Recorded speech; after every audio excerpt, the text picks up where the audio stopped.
A good idea that Norman was a little bit on the dirt. It's getting ugly here. Des Bryant and Josh Norman just at the bottom of the star here at the 50-yard line going after each other. Teammates on both sides have gotten in between two players to separate them. Yeah, that's probably a good idea that Norman was a little bit on the dirty side today.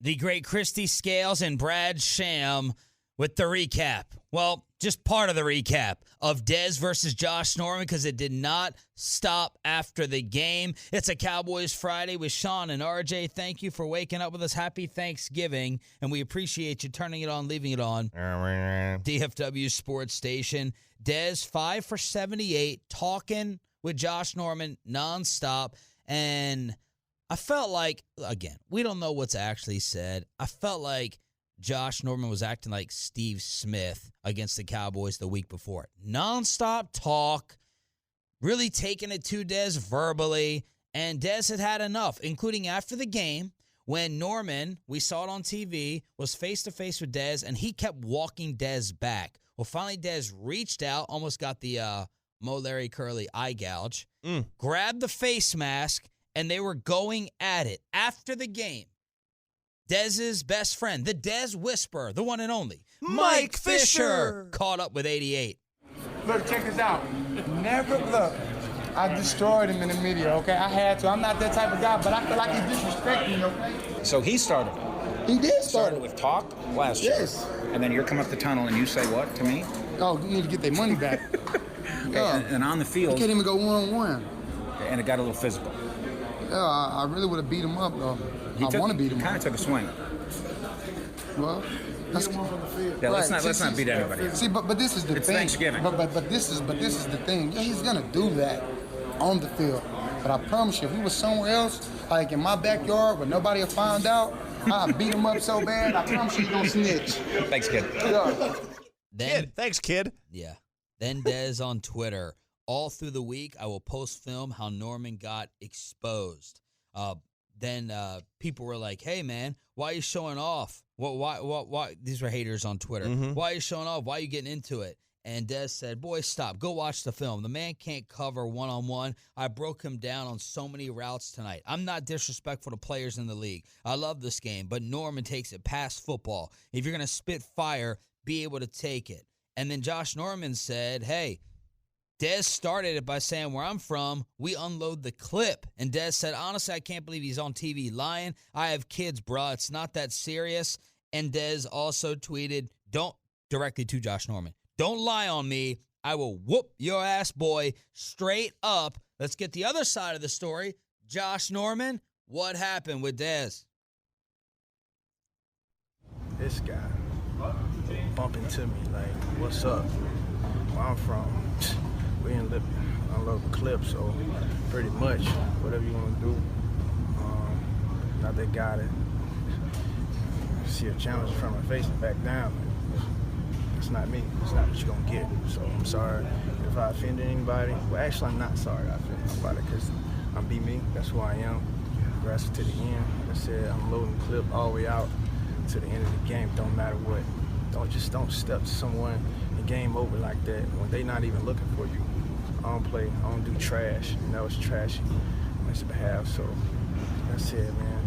If you want to do whatever you want to do it in the game. But don't come for me afterwards. Don't do that. That's overboard. That's overkill. Wonderful. Absolutely beautiful performance there, playing the victim card by Josh Norman. I was just walking off the field, and he came to me. I agree with you. God. There's no way to know what was said, and we're not being homers because we've called Dez out for over-tweeting, for having rabbit ears, for being way too sensitive. But just pretend we're sitting in the sports bar and we're saying, who do you think's at fault? I would have to say Josh Norman because he was talking every daggone play. The whole time. To 80. Now, Dez talks too, but I felt like Josh Norman was the aggressor here. Oh, especially post-game, I thought for sure. And then, Yes. Dez was being held back by teammates, and they went back at him, but nothing came of it, and that's to Dez's credit. Look, we're probably being played for the fool here. Guys probably sit there and say, "Hey, let's get into it for the media. Let's talk about the media." Let's plan this. They don't plan what to say, but it's just the same crap that happens every week in the NFL with different guys every single week. Josh Norman's usually a part of it, so if you're usually a part of it, you're the one that's going to get the blame for it. Josh Norman does this all the time. All this guy does is talk. Does he ever actually play football? He does just play. talks. He's a good player. Roy, He is, but he's a better talker. Roy, who do you think is more at fault here? He's a fantastic player, but he's also well known to be a talker. I mean, if it's not Odell Beckham, it's Dez Bryant, or it's the next star receiver that Josh Norman faces. So in this case, you've got to look at the track record and say that even though Dez has been involved in a few skirmishes over his time in his career, he wouldn't take it to this level if it hadn't been taken there by someone else. And Josh Norman has a history of taking it there. So I absolutely believe it was Josh Norman's fault. And I want to give a star up to Dez discipline. Because the old Dez, the national media portrayed Dez, and I want to hear these fake liars, Skip Bayless, Stephen A., Shannon Sharp. I want to hear these guys who said he should have been traded because he can't control himself. He's a selfish diva. Give him credit for not getting one extracurricular personal foul during the course of this game because there were multiple opportunities, and you could tell, and I'm going to ask Jason Garrett this at 8:30, and I heard him in the postgame say it. We told him there are certain guys who are going to try to get you off your game. Do not take the bait. Steve Smith is one of them. Josh Norman is another. And I totally agree with what you're saying. This is the problem that Dez runs into. This is the problem that a lot of players run into. In today's world, once a narrative starts, it only grows. It does not go the other way. The Tony Romo narrative was started and finished on the same 5 seconds in Seattle for the rest of his career. His narrative never changed. True. Not once. With a lot of people. And it does that with a lot of people. Yeah. Not just Tony Romo, not just Dez Bryant's going to run into the same thing. The narrative is still that he doesn't pay jewelry. He had an incident with his mom. That was 5 years ago. Yes. That's the narrative. It's a lazy narrative. But the social media world creates the growth of narratives. It does not create the change of narratives, and that's a problem. But it doesn't create it. Don't give those shows that much credit and blame it on social media. They're fake. You know they're fake. I know they're fake. It's trolling. It's a made-up storyline. It's BS. And I'm glad that Bayless isn't even on TV today to spew his usual crap because it's fake. And it is. I don't mean to sound like Mike Fisher here, but it's a bunch of crap. Props to Dez for not losing his cool. We didn't even mention the fact that Josh Norman on multiple occasions tried to injure Dez when he twisted his ankle. I missed this. A la Ray Lewis, who did that to Chris Johnson during their Super Bowl run in the very first divisional game. Chris Johnson had to lead the game. The Titans ended up losing. The Ravens went on to a Super Bowl. That is dirty of dirty. That is the dirtiest. I missed this. But Ben Rogers had it on his Twitter account, and Jesse and Bassick and Dawson were all over it in the postgame. Did you see it? I did. I saw the tweet, yeah. So Dez goes to the ground, and Norman gets his leg higher up and appears to kind of bear hug it and then twist. And Jesse's like, it's on from that point on. Mm-hmm. It is on. Someone tries to hurt you. Someone tries kind enough to move because Jason Garrett just joined us to give that detailed breakdown of cranberry sauce. It's a real integral part of Thanksgiving. Here on the home of the Cowboys, 105.3 The Fan. What'd you think of the Cowboys and the Redskins, Mike? Happy Thanksgiving, by the way. Hey, happy Thanksgiving. It was a great game. It was what I expected. And in that fourth quarter, every time it felt like Washington was sneaking back into it, Dallas kept pulling the reins away from the visiting team. So it was exciting. It was impressive. Ezekiel Elliott on that opening drive ran as hard as any running back I've ever seen, and Dak Prescott looks the part more and more every week. A couple of throws he had were veteran throws, and I don't think there's any doubt now that it's his job for the rest of the season and beyond. If you had to pick a Cowboy MVP between Zeke and Dak, who would it be? Probably right now Zeke. But depending upon what happens the next 5 games, I could change my mind. Who would you say has a better chance of winning the NFL MVP? I don't think either does because they'd split votes. I think if Elliott sets the rookie single-season rushing record, and I don't know where he is right now, but if he sets that, I think that gives him a little bit of an edge.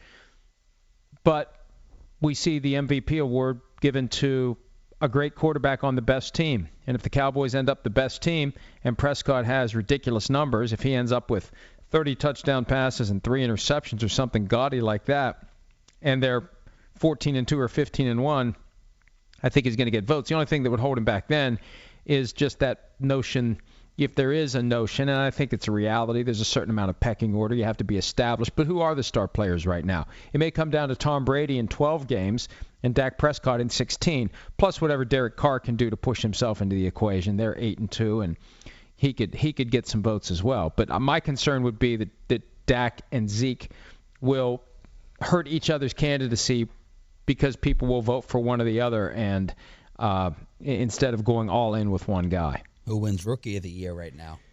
Offensive Rookie, it's Ezekiel Elliott, right? Without question. Yeah.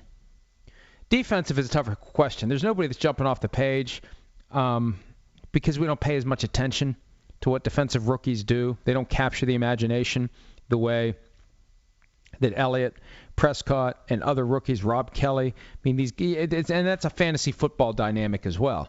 But I think Ezekiel Elliott right now. Wouldn't it be funny if Dak would be the MVP and Ezekiel Elliott would be the Rookie of the Year? Hard to reconcile, but we've seen outcomes like that in the past. Be awesome. Mike Florio, ProFootballTalk.com. Join us here at 105 Through the Fan, brought to you by the Leather Sofa Company. Whose side did you take in the Dez versus Josh Norman little scuffle war of words at the end? I don't take either guy's side. It's unnecessary. It's also entertaining, and it draws people in to listen to shows like this. Check out my website. Check the video and audio of what the guys had to say. But I think it all traces back to last year. I've seen the quote that Josh Norman has a new arch rival. Look, Josh Norman picked this fight a year ago after the Panthers beat the Cowboys on Thanksgiving, and Norman started popping off about the Cowboys needing their $70 million back. Dez has been carrying that quote around in his pocket for a year, waiting for a chance to use it again on Josh. I mean, that I think is the root of it more than anything else. It's not like Dez had 150 yards and 2 touchdowns against Norman yesterday, but look, the guys are wired to not like each other. It's an aggressive, competitive sport, and once you start hitting someone and pushing and shoving on a regular basis, it's hard to turn that off. And you could see at the end of the game last night, it was compelling. I was upset Fox cut away so quick to the commercial. I wanted to see more of what was going on between Dez Bryant and Josh Norman. Tom Brady missed practice again yesterday. Is he iffy to play? Because we all placed pretty hefty bets in the Pats this week. Well, Tom Curran of CSN New England was on PFT Live with me earlier, and he said he thinks that Wednesday and Thursday were maintenance days to make up for the fact that he pushed through the apparent leg injury that he suffered last week when Cam Chancellor of the Seahawks hit him low. He wasn't on the injury report leading up to the game against the 49ers. He played in that game. He wasn't hit in that game. And now Wednesday, Thursday, he's not practicing, and he's listed as having a knee injury. And, it's a combination of maintenance and whatever lingering effect there may be from that low hit. But Curran said there's a 90% chance or higher that Brady will play on Sunday against the Jets. And really, look at the Jets. I mean, there's a 90% chance or higher that they'd win without Tom Brady playing on Sunday against the Jets. How many articles did you write on Pro Football Talk during Aretha Franklin's anthem? Well, I wrote 3 articles. I took a nap. I ate Thanksgiving dinner. I came back and I wrote 2 more articles. And there were times when I didn't know what song she was singing. Like, is this God Bless America or the Star Spangled Banner? Right? I mean, it was bad. It was bad. It was just too long. It was just too long. You can't draw it out for 6.5 minutes. It's got to end at some point. I mean, the Star Spangled Banner as a song from a musical standpoint is not exactly a great song. It's great because of what it means and what it's become and what we use it for. But it's not a great song. I mean, what she played yesterday sounds like a better song, but it just didn't sound like the Star Spangled Banner. Mike Kaepernick here on 105. No. But somebody made a great point on Twitter yesterday that yesterday during the anthem, guys were kneeling not because of protest, but because of exhaustion. They're just tired. That Kaepernick would have cramped up if he was kneeling down for that. He'd had to switch knees at some point. Best Thanksgiving dish and most overrated on the Florio table. Well, we have this stuffing that's baked in an iron pan, and it gets crusty around the edges, and it's got chestnuts and sausage in it, and I love it, but it's got to be the crusty around the edges part. That's what I could eat all day. Put a little gravy on that to moisten it up, and I have to. That's the one thing I have to force myself to stop eating on Thanksgiving. And I don't get the sweet potato thing. I really don't. I've never eaten one, and I won't. I don't like. You've the never look of eaten it. one? I don't like the look of it. You can't knock it unless you try it. No, I don't like the look of it. Well, I've smelled it at some point, so I've gotten close enough to smell it. And if it doesn't smell good, there's no way in hell I'm going to eat it. Sweet potato parmesan, man. You got to go with it. Sweet potato tots. Have you had a potato tot? Casserole, man. Sweet potato tot. I have had sweet potato fries at one point just because there weren't any regular fries. And you can fry anything and it tastes good. Okay, there you go. Mike Florio, happy Thanksgiving. Have a fantastic weekend. We'll catch you next week. All right, see you guys. Elliott's back, 1st and goal at the 6. Dez is talking to Norman. They're one-on-one to the left of the formation. Straight eye formation and a play fake and a boot to the right. Witten's going out in the end zone. Prescott keeps. Pylon. Touchdown. Plowing. 2nd down and 3 at the 4-yard line. Pistol formation with Elliott right behind Prescott. Beasley slot right. And the snap to Prescott. Zone read. Handoff. Elliott pushing through. Plowing. Touchdown. Elliott. Oh, man. Life is good. It's a Cowboys Friday with the entire crew. Thank you for sticking with us on your day off. Happy Thanksgiving from the home of America's team. 31-26. Good guys. The Cowboys win their franchise record 10th straight. Sean and RJ with Jesse Holly in studio. Yes, Mr. Fourth Along Cowboys pre, post, and Cowboys Mondays usually. And yesterday, we saw the enemy, DeAndre Jordan, wearing Cowboys gear. Of course, he's a Texas A&M Aggie. And you got into the Clippers suite yesterday? Yeah. How? I got swag like that. Got a little pull. No, seriously. One of my Tar Heel teammates, Bryce Johnson, plays for the Clippers. And he hit me up and was like, hey, man, I'm in the stadium. Come say what's up. And so I said, what? So you went in there. Who was in there? Everybody was in there except Chris Paul. Chris Paul had another suite. So they had the Clipper suite, and then they had the Chris Paul suite. Oh. And Chris Paul's suite had his family in it, and his other family members were in there. So he had a completely separate suite from the team. Because Chris Paul's diehard Cowboy fan. Yes, yeah. He's a fan now. His little son, little CP3, is a Cowboy fan. He was running around in the suite. But the thing that stood out to me most was the old man of the group, not Doc Rivers. Was Doc in there? Doc was in there. Blake was in there. DeAndre was in there. Everybody, JJ, Austin Rivers, all of them were in there. But the old man of the Clippers, Paul Pierce. Oh. Paul Pierce has no rooting interest for the Cowboys or Redskins. He just doesn't care about football. Paul Pierce was asleep on the suite floor. Sleep. On the floor sleeping? I walk into the suite and I'm looking, I'm thinking someone's laughing, and I look over and it's Paul Pierce. He has his headphones on, his shades on, is in a sweatsuit, is literally on the floor, feet up like on a table, and just sleep. Old man's got to get a nap. Literally, it's in the middle of a football game, and they're cheering, they're yelling. I guess he just put his headphones on and just said, hey, when the old man needs a nap, the old man needs a nap. I can't hear a word you say. Were they watching the game intently? Oh, yeah. No, it wasn't guys just mingling around, shooting the breeze, having drinks and food. No, everybody was in their suites. They were cheering.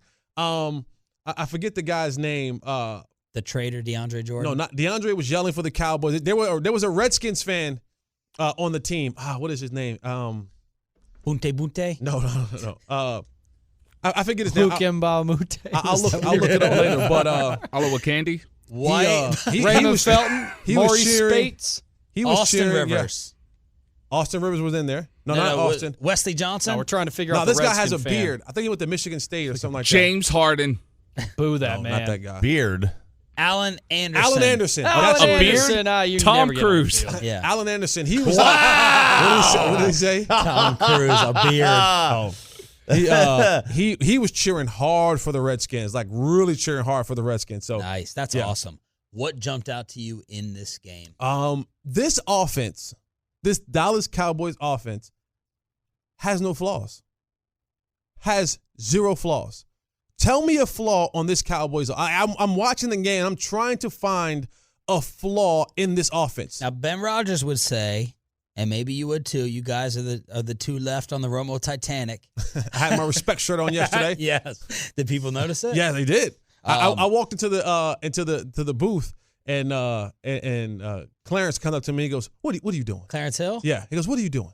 Well, no, what are you doing? What are you doing? Now, did he give you credit for wearing that shirt? Chill's been better about that. He's been better about that. Yeah. Well, what Ben would say is, like, you saw the pattern where Dez lost Norman and then cut it back out. And he didn't throw it to Dez there, and they said it would have been an easy touchdown. Or when he overthrew Bryce Butler, had Witten wide open as well. So, like, I guess the only thing is the reads or the deep game. That would be the only Romo improvement. Okay. You have to take what comes with that. And again, he's just saying it has no flaws, the offense. Oh, no, I know. I'm just saying, like, as far as Tony can't run, obviously. As far as the missed pattern to Dez, we don't know what the progression was in that, right? We don't know what the play. If we knew the exact play, maybe that play had another read. Maybe he was getting pressure. All we saw was a route. We don't know what happened on the front side of that. So he could have been getting pressure. His eyes he could have been looking there, and all of a sudden got flushed out of the pocket. Now his eyes left from down the field, and it comes to something more intermediate to short.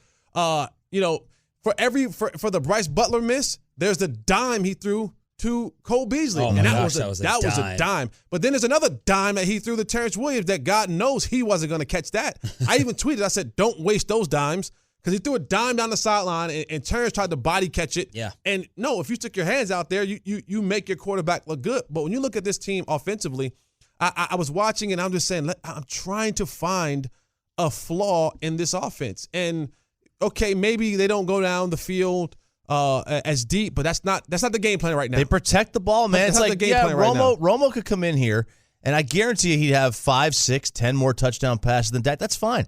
He'd probably also have 5 or 6 more interceptions. Yeah. I asked you this yesterday. I'll ask it again. After Dak in the fourth quarter went 6 of 7 over his past 4 games in the fourth, he's 25 of 28. Do you think Dak is clutch? I still need to see more. I still need more of a body of work for him. What I do think he's doing, I think he's gaining a ton of confidence. It's like when you're a player, there's certain things that you know that you can do well. And it's like, if I get to the fourth quarter, I know how I perform in the fourth quarter. So I think that's why we see this calmness about Dak. I think he's starting to realize more stuff about himself. I think there still needs to be a tad bit more work to be put in before you label him clutch. For me, outside of the Philadelphia game, there really hasn't been really many tough moments. That's right. Where he had to come out and make the plays. You know what I'm saying? Like, really, he's made plays in the fourth quarter, but, like, really pressures on. You got to make a pay. Pittsburgh. But even Pittsburgh, he handed off to Zeke, and Zeke ran up, he ran the rest of the way. But I think there still needs to be a little bit more work put in before we label him as clutch. Well, could you tell that the sun was a factor in the second quarter? Yes.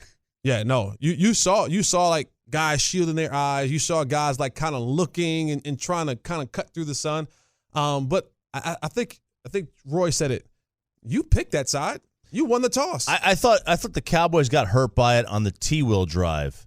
There was a pass down the middle that was deep. It may have been a little bit too deep, but the guy was looking right back into the sun. It goes both ways. It's just it shouldn't happen. It shouldn't be an issue ever. No. You're right. It shouldn't be. Not with all that money that Jerry has. Was the crowd electric? No.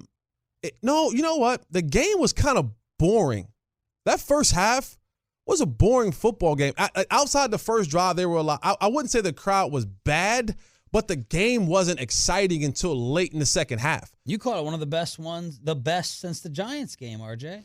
I thought, one of the biggest is the Giants game. It was the biggest crowd or the loud. Biggest. It was biggest. Very, very big. It was loud too. Now you're in the booth. I mean, you had moved to the suite. But I so went you to the should, suite. Yeah, you should know. I thought it was. It wasn't noticeably. Well, he couldn't hear it over Paul Pierce's snoring. Yeah, That's probably. true. Yeah, that's it was. Look, I thought it was a terrific crowd. I thought it really was. I'm not saying it wasn't a terrific crowd. It wasn't one of the best crowds we've seen this year. Did you think John Gruden's first onside kick was a mistake? Yes. Why? Because you gave them a short field. Like, you cannot give this Cowboys team a short field. But as a player, the coach's number one job once it gets into the game is know your team. And if you know your team can't stop them, try to get the ball back. Yeah, but here's my thing. If you know that you can't stop them, they'll score from 80 or 50. Give me 50. I mean, give me 75. You kick it out of the end zone.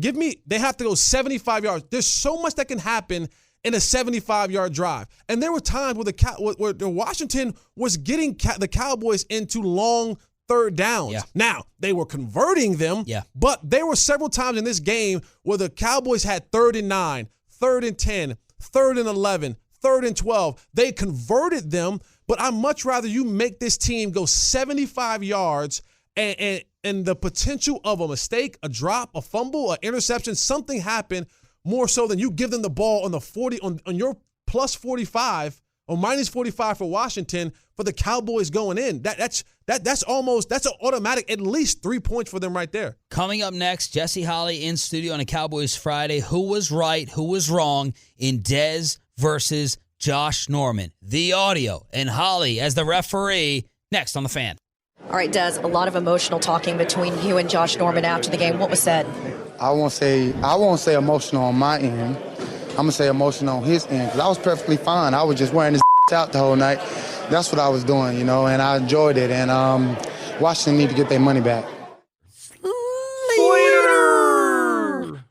Dez versus Norman during the game and after the game here on the home of America's team. Sean, RJ, and Jesse Holley in studio. Mr. Fourth and Long on 105.3 The Fan. Here's Dez Bryant after the game, and it's funny. I'm going up and down Dez's timeline.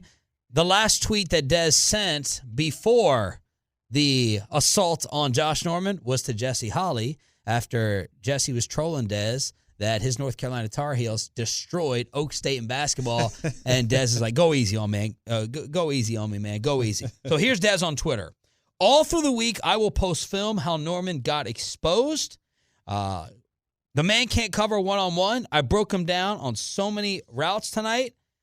Honestly, I can't believe that Josh Norman is on TV lying. I have kids, bro. It's not that serious. This after Josh Norman said that the whole dust-up in the postgame started because Dez said, quote, where I'm from, we unload the clip, close quote. Dez on Twitter again. I'm not disrespectful to players in the league. I love this game, but Norman takes it past football. If you're going to spit fire, be able to take it. And then finally, directly to Josh Norman, don't lie on me, but I'll whip your ass, boy, straight up. Jesse, what did you make? Have a little bit more soul in that. Like, have a little bit more. Don't lie on me, but I'll whip your ass, boy, there straight you go. up. That's what I'm talking about. Whip, yo. Yeah, whip, yo. You gotta say whoop. It's in the whip, yo. What do you think, Dez versus Josh? One, if this was actually a fight, Murder. Josh Norman wouldn't have a chance.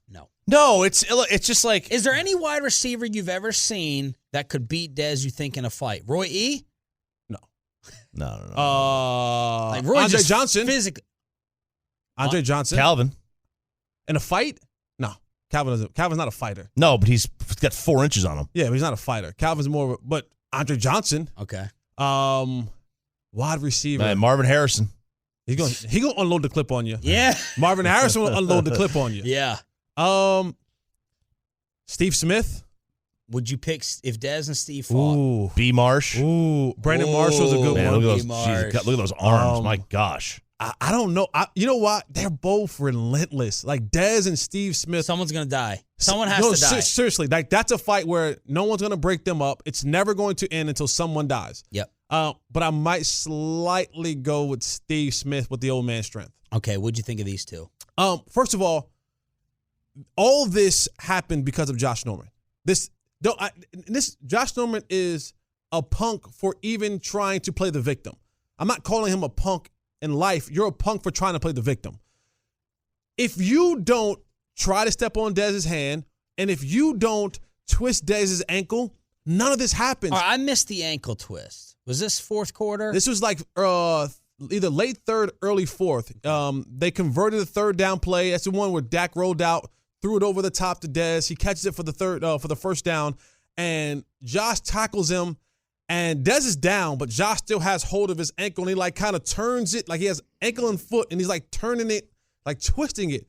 And to me, you have no doubt that was dirty? That's dirty. Intentionally dirty? That's intentionally dirty. Like, to me, that's I have no problem with I love the talking. I love it. I love it. I love it.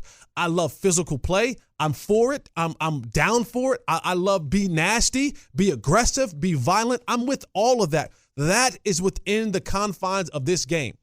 But when you start doing things, twisting of the ankles, trying to do things maliciously and dirty, that to me, because this is I'm going to say but this is our livelihood. Like ankles and knees and feet, and for a receiver, this is his livelihood.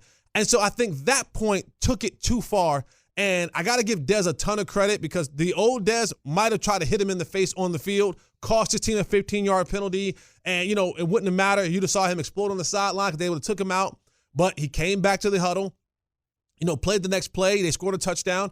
But Josh started this a long time ago when that happened. I don't care about the talking, but when you do things that cross the line and you put the livelihood of another player's future in jeopardy, then you deserve everything that's going to happen to you, whether that's a punch in the face, no unloading the clips. We don't want anybody to die. But like the foot grab, that's not a like grabbing the junk, poking the eyes. That's a normal under the pile thing. Yeah, that doesn't harm your career. That just makes you uncomfortable for a second. But if you trust me, you play football long enough, someone's going to grab your joint in the pile. Someone's going to try to poke you in the eye. That's like a part of the game. Mm-hmm. But when you try to twist my ankle or go at my knees, intentionally to hurt me, do stuff like twisting my neck or something like that, then that's where it's crossing the line. Here's Josh Norman after the game explaining his side of things with 88.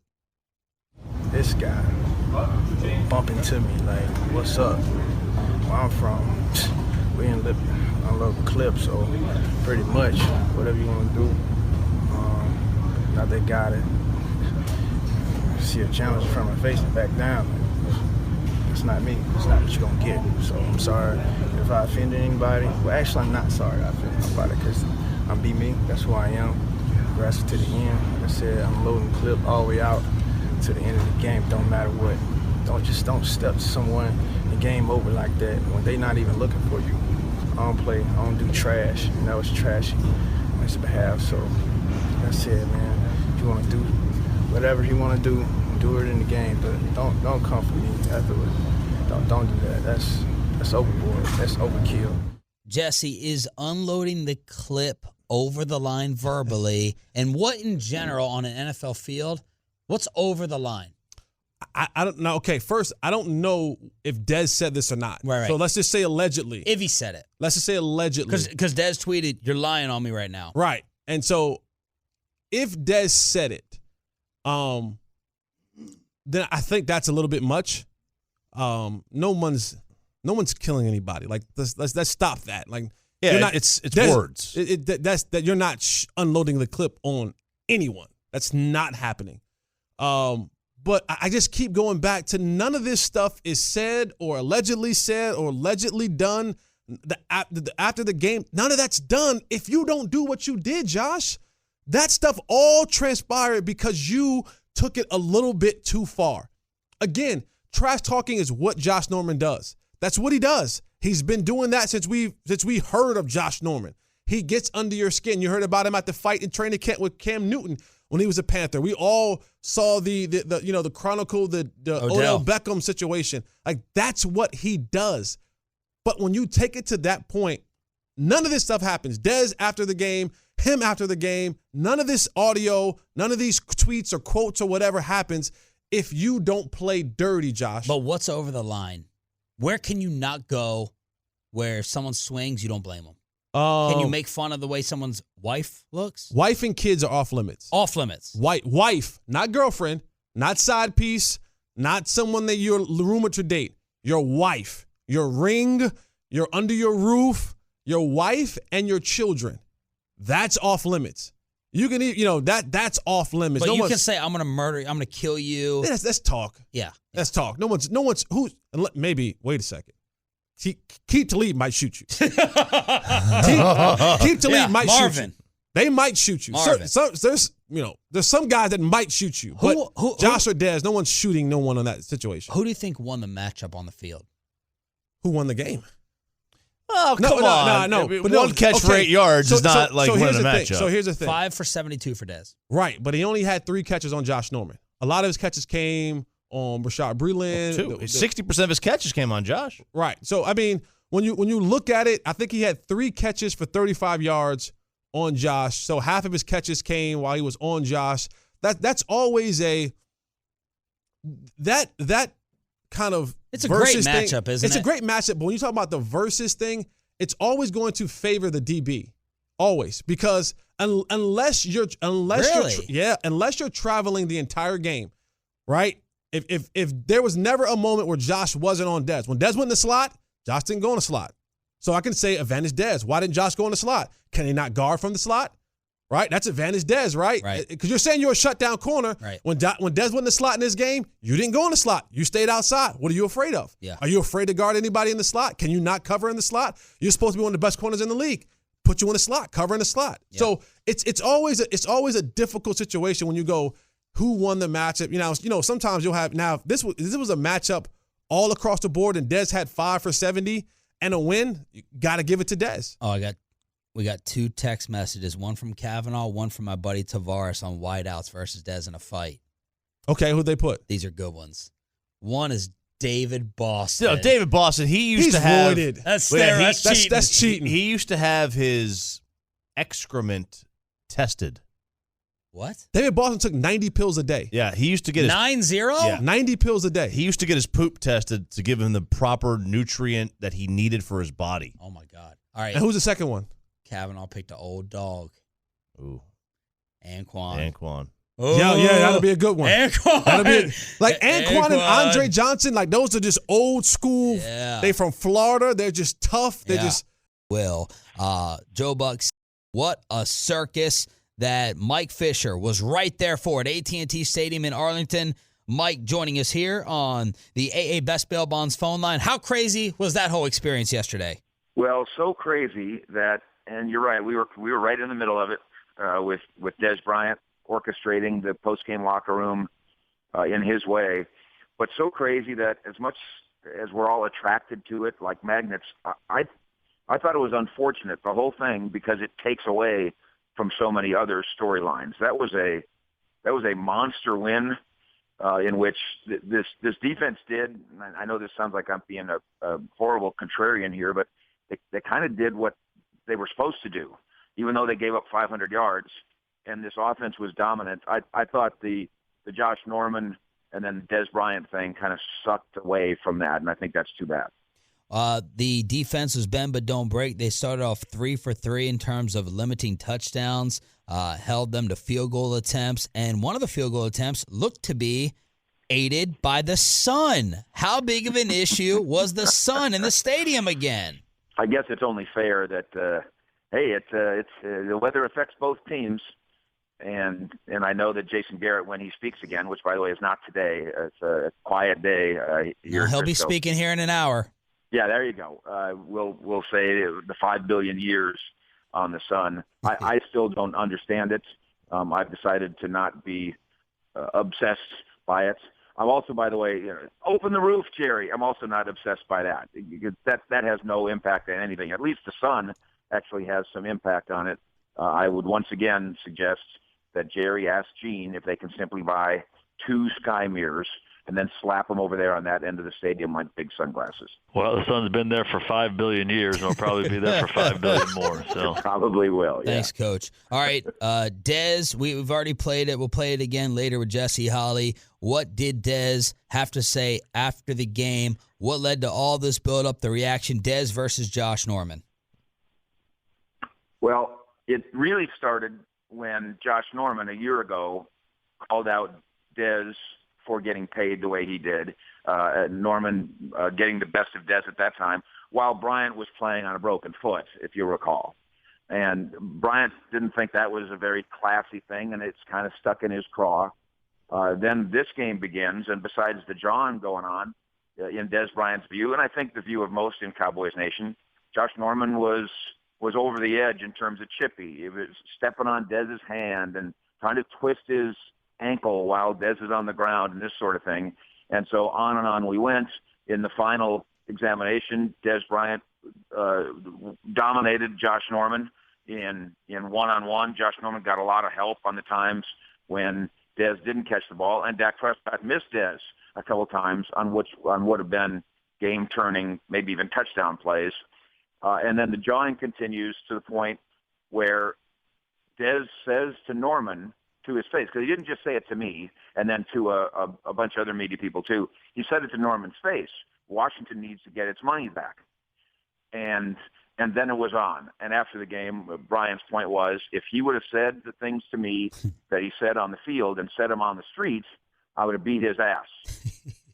Norman decided to come back and claim that Dez said something about emptying clips, which I guess is gun talk. And you think? Dez vehemently denies that. And I will say, as I've said to you guys many times about Des Bryant, he's not a very good liar. Right. And he's not a very habitual liar. So given the fact that Dez said, I'd beat his ass if we ever met in the backyard 100 times in the postgame, that seems like it's more likely that that's what he said on time 101. But it's very clever of Josh Norman, who, by the way, is no dummy. Very clever of Josh Norman to take kind of the cheapest shot at a guy verbally in that way, basically suggesting that he's a hood rat. That's how you can hurt somebody verbally, but obviously the Redskins didn't do much to hurt Des Bryant physically. But what are the chances that the national media, who have painted Des as selfish, as egotistical, as someone that should be traded, give him credit, as he deserves, for showing discipline during the game, not one personal foul, not one extracurricular penalty? How much credit does Des, the new Des, deserve for that? Yeah, and I hope Des just does his thing and doesn't concern himself too much with that. You guys may have seen the little video that went viral. I put it up on Twitter at Fish Sports, where on Wednesday, Des went over to a Salvation Army deal before a little kid's football game. Yeah, they played on a TV commercial yesterday. That's Des too, and by the way, that team, it looked like they were 9-year-olds. They ended up winning their little championship game, and I wonder why. The other teams got, the pep talk is from some mom with orange slices, and this team's pep talk is from Des Bryant. Yeah, that's probably an unfair advantage. Most of the Cowboys that do a good job in this department, I think, credit their efforts here as part of why they're 10-1. They don't worry about the white noise, and Des is better and better and better when he does the same. Mike Fisher is our Cowboys insider. Join us here on 105.3 The Fan. The crowd yesterday, Joe Buck commented on as loud as it had been. I have not seen it that crowded in a very, very long time. Certainly not as big as it was in the Giants game in the stadium opener, but we'll never be able to hit that because of the fire code. But was that the best crowd of the year? Yeah, and Chop, I think it's a great point. A lot of times this crowd gets criticized, but our old friend Bob Ortigal likes to say this a lot, that it's not the responsibility of the fans to pump up the team, it's the other way around. And then it boomerangs back and forth. If you're 8-1, 9-1, 10-1, well, I'll be darned. Your crowd's better. If you're 8-1, 9-1, 10-1, I'll be darned. They don't sell their tickets to some guy from Baltimore or Cleveland or San Francisco. That's part and parcel with being good.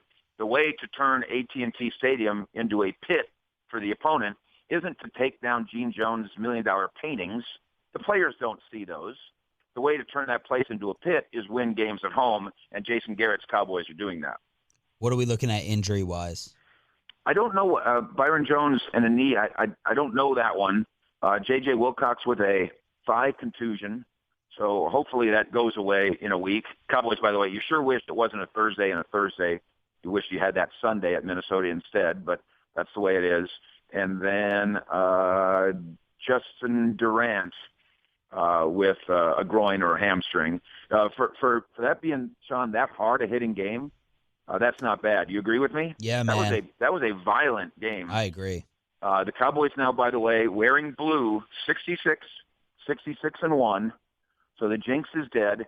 And before you ask me 100,000 times on Twitter, it'll be the white color rush at Minnesota on Thursday. And 105 Feet the Fan, of course, embedded with the Cowboys, will be in Minnesota. You were at the game, so you saw me tweet this out. You couldn't watch it. What do you make of Joe Buck? I don't know if he was needling Troy or not, and I'm scared to ask Jason, but maybe we will. Joe Buck saying that Dak is playing like Aikman did in his 7th year, which your associate, the great Mark Lane, looked up, was 1995, and that's the year the Cowboys won the Super Bowl. I'm going to pull a Mickey Spagnola deal and say, were you there? Yeah. What do you mean by that? Except, wait a minute, Garrett was there. That's the highest possible praise.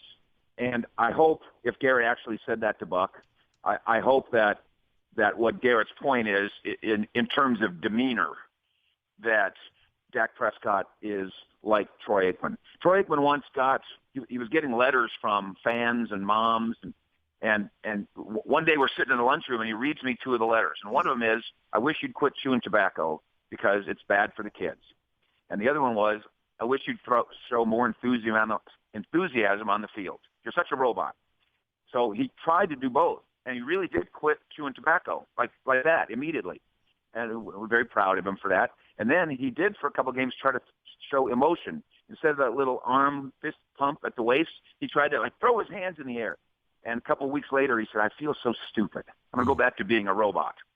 So if Dak Prescott, if that's what we're talking about, that he's got robot-like poise, that's good. If we're talking about reading defenses and running teams and winning championships, I would dare Jason Garrett to say that Dak Prescott is like Troy Aikman, and I'll be listening at 8:30 to find out. Thank you, Mike. Fantastic work. Great stuff with Dez as always, and try to get some rest. Happy Thanksgiving to fans, and happy Thanksgiving to the Mavericks.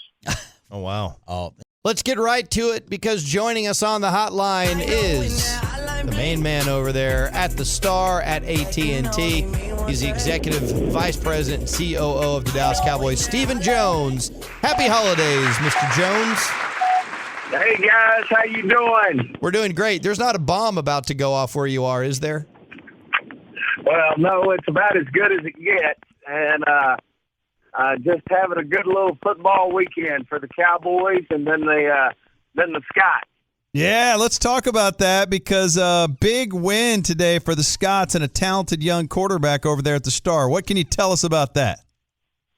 Well, we had a hard-fought game and a heck of an opponent in Mansfield Lakeridge, but we were able to hold them off, and we won a tight one. As you know, as you go deeper in these playoffs, they keep getting better, but doesn't get any better than this after a huge Cowboy win and then getting watch the Scots pull another one out and go to the quarters next week. Man, that is fantastic. And so how, when you watch your son play, I know there's an emotional investment, but are you analyzing his football play, or is it all just emotionally invested and that's your son out there? Unfortunately, it's probably a little bit of both. I'm emotionally all in, but I can't help but do a little critiquing and wishing I was down there in his ear a little bit. But he's got some great coaches, and they're coaching him up about as good as that anybody could hope to be coached up. He's in a great program under Coach Allen, and he's got a great group of young men he's playing with, so it's all good. Well, because of this show, we find ourselves kind of polling for Highland Park, so we'll see if we can't keep the good mojo going. But, man, there's some good Dallas Cowboy mojo going. It seems like every week you learn something else new about this team. Did you learn anything new about them after that performance yesterday out there at AT&T Stadium?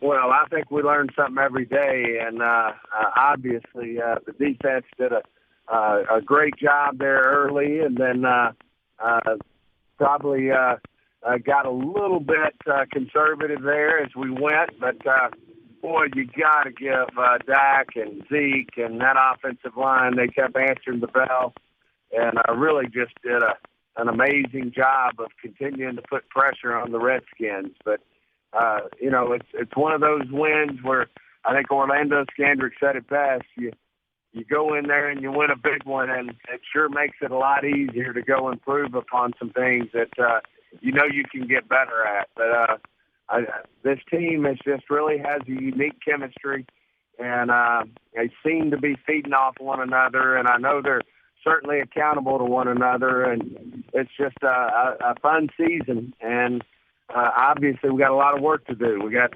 still 5 big games left, and we just got to keep going. Stephen, what'd you make of the altercation or just the kind of fight within the fight that was going on between Josh Norman and Dez Bryant?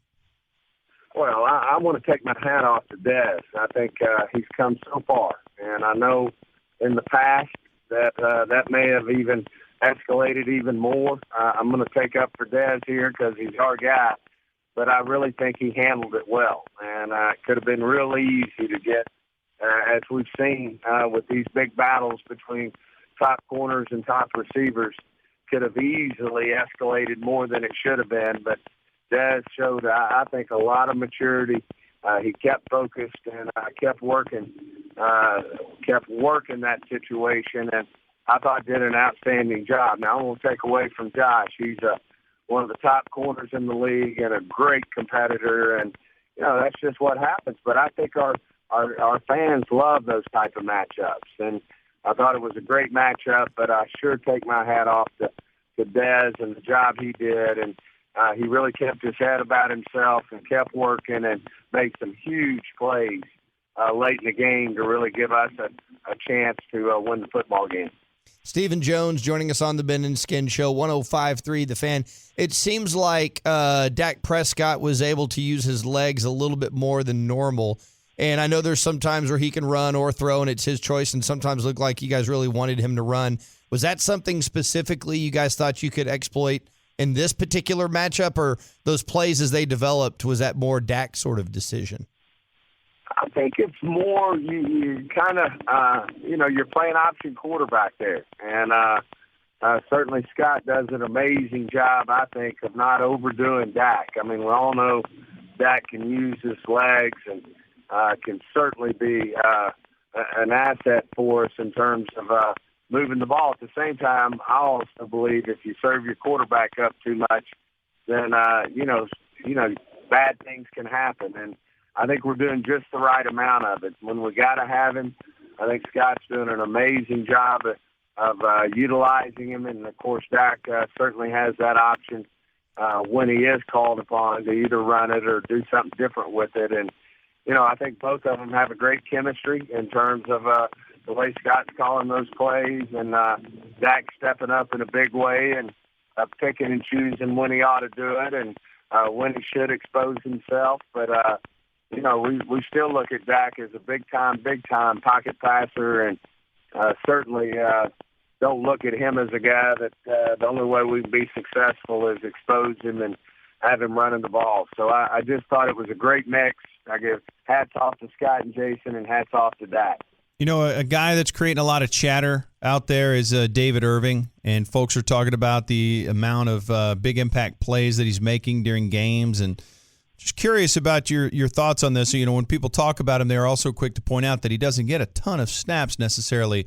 Are we looking at a guy that's kind of coming into his own and potentially earning more time? I think we are. It's interesting as we speak that, we had a meeting there this morning, and he was certainly singled out as a guy that probably as we go here is going to get more and more play time. And, there's probably not fair to him, but at the same time, people are starting to say there's some pretty good comparisons between him and Leon in terms of what David could develop into. And certainly not there yet by any stretch. I don't want to be that unfair to him, but he's certainly finding a niche for himself, and I do see him playing more and more as we move down the home stretch. As you can see, he's making plays. He's making a difference, and I think the more opportunities that he gets, the more that I think he'll make plays and make a difference for us. I'm glad you brought up Leon's name. When we see him up there, it's always good to see him. What specifically is his role for you guys? Is it to teach some of these defensive linemen technique, or is it defensive line concepts? What are the things you guys want from Leon as a coach? All the above. I think he's obviously Rod's the coordinator, so a lot falls on Leon as a position coach. And as we all know how animated and what a presser and a pusher Rod is in terms of expectation. But I think Leon, he brings an amazing calm to that front in terms of getting them their head back in the right place and getting them going good. And I think he's got a tremendous amount of respect from our defensive linemen in terms of how he worked with them. And of course, he was a big time, as we all know, defensive lineman for us during our Super Bowl years, and I do think he's really doing an amazing job with our group. Steven, an accomplished grill artist like yourself, a guy who's dominated barbecue grills for a long time, when Thanksgiving rolls around and you've already been pulling your weight with the family, working the grill month after month during the hot summer, you get to Thanksgiving, do you kick your feet up or do you go dominate in that area too? No, I kind of sit back and let the ladies do their work with that turkey. It's I'm a turkey guy and can handle a little baked ham as well, and then even a little duck. But that's one of the few times that grill's not hot. Now, once you get through all that, then I'm ready to heat it back up. But love sitting back and enjoying these Thanksgiving dinners and all the wonderful things that go with that. We've got just a great group that likes to really get me fattened up, unfortunately. All right, I'm always in a dilemma in that situation, Steven, because you got all that great food, but there's usually wine, there's beer, if you want to go scotch or whiskey. What do you roll with on Thanksgiving when you want to have a nice adult beverage to go along with that bird? Well, unfortunately, I've been known to mix it up a little bit, and I have a hard time staying loyal to one beverage. But I do like some good vino with it, but then not afraid to mix it up and get a little scotch there at the end of the night to kind of cap it off. Now, is your one brand of scotch the same type as Dad's? Well, that's kind of a little bit of our staple is getting in that Johnny Walker. So yeah, we do enjoy that. And also distributed by our friends at Glazier's, right? Well, we all know and love Bennett, and he keeps us. He makes sure that we're not short on that, and we might just after a nice little Thursday and Friday here of football in Dallas, Texas, we might have to get in it a little bit tonight. That's right. I love it. Here's what we want, Steven. Just know, whatever you're doing at 10 o'clock, I want you to turn and look at the clock and go, man, Ben and Skin are holding up a Johnny Walker Blue in unison with me right now. We both have some at the house. Bennett was nice enough to gift us some of that. So we will be at the house at 10 o'clock drinking some Johnny Walker Blue. So we would appreciate it if no matter where you are, you sipped a little with us so we could celebrate this 10-1 start. Well, at 10 o'clock, I'm going to do that, and I'm going to mix one and think of you guys. Yeah, I love it. Enjoyed it. Sure have enjoyed it this year and look forward to several more fun weeks. Indeed. All right, we'll talk to you next week, brother. Hey, great visiting with you guys. Take care. Thanks, Steven. Good times, Ben.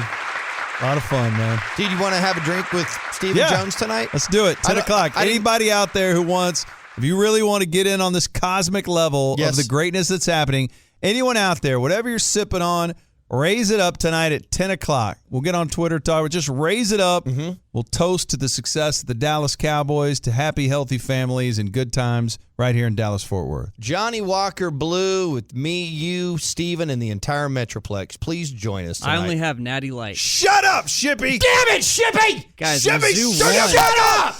Your mic's off! Turn it off! God! Shut up! This show sucks now! You ruined everything! Steven? Oh, man.